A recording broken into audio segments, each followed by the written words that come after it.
Northview boys basketball coach Jeremy McDonald sits down with our Mark Coons in the latest installment of No Days Off. Their conversation continues with the topic that has impacted every aspect of life over the last year, COVID-19.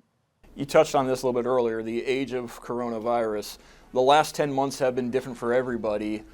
There have been things we've had to do, adaptations we've had to make out of necessity. Are some of those adaptations perhaps something we can learn from and implement going forward? I certainly hope so. I've been saying all along, I'm hoping that at the end of the day, from a basketball standpoint, this makes me a better coach.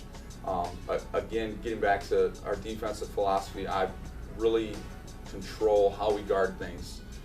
Lots of live scouting, lots of film, lots of preparing the team for what the other team does. In 2021, we're lucky if we get one, maybe two preps for a team. So we're not able to coach like that.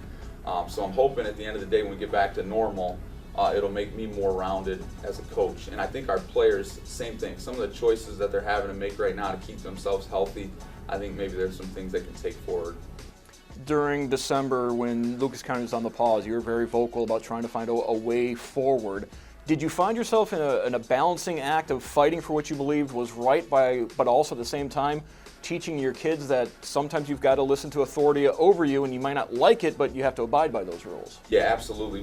Our kids have been outstanding since March with following all the guidelines from the state, from the OHSAA.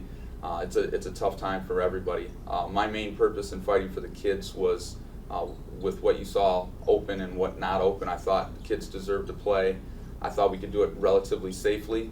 And I think the thing that's lost, especially for the non-athletic crowd, is how important all extracurriculars are to our kids' education. It's not just sports, but we have a mock trial team at Southview that's been world champs a couple times. We have speech and debate. We have great arts program here and theater program.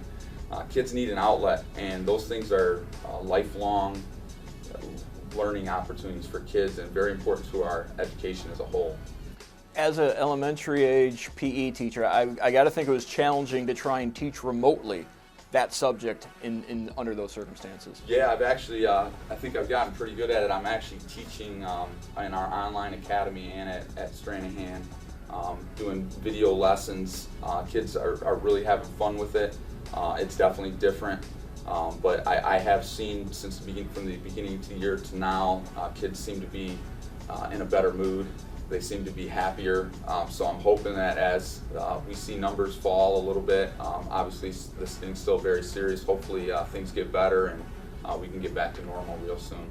And certainly one thing we've seen different from practices with you is you've got a little aerobics microphone, and I'm sure that maybe helps the vocal cords a little bit, but that's also another way where you've had to adapt to the circumstances. Yeah, I found very early, being in the gym all day, teaching elementary PE, and then coming here and coaching for 2 or 3 hours, it's really hard to scream through a mask, so I'm wearing a microphone. I look like an aerobics instructor.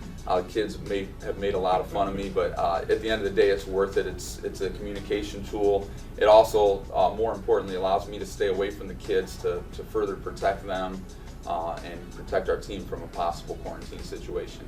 One other adaptation I want to touch on, the Northern Lakes League, obviously out of necessity had to change the schedule, but I think having that season-ending league tournament is a fantastic idea, and I would love to see that continue in the future as well. Absolutely. I played in the Toledo City League when there was 12 teams, and we were the 4th team in the Final Four as a junior, and were able to win, pull an upset over St. John's and make it to the City League Championship game. Without that tournament, we would have never gotten there. So. It's really fun. With 14 games in your league, it's not something that can happen every year, but it's something that's bringing a little bit of excitement to the table this year. It also will give every team a second chance to win a league title.